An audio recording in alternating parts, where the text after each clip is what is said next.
बता जा, सनम तू बता जा। मीनाक्षी रिकॉर्डिंग स्टूडियो पास स्थान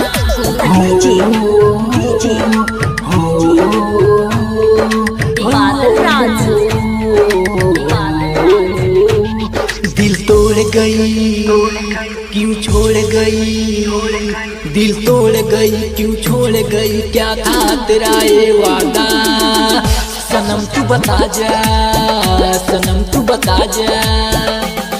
दिल तोड़ गई क्यों छोड़ गई, दिल तोड़ गई क्यों छोड़ गई, क्या था तेरा ये वादा, सनम तू बता जा, सनम तू बता जा।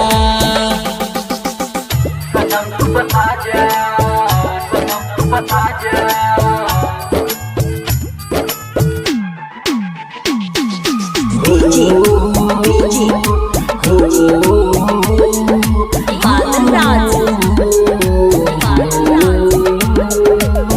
मंगले रही प्यार हम कह के भगवान से, उठ गई भरोसा अब दुनिया जहान से।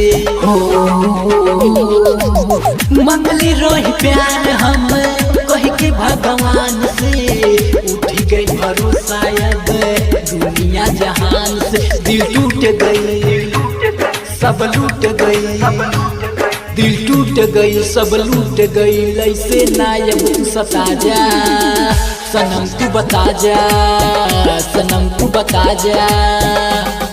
सनम तू बता जा, सनम तू बता जा।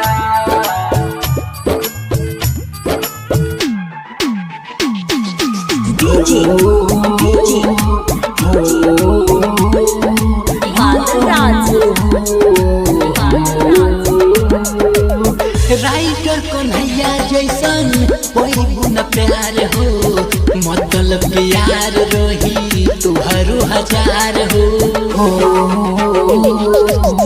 राइटर कन्हैया जैसन कोई बुन प्यार हो, मतलब के यार रही तुहरो हजार।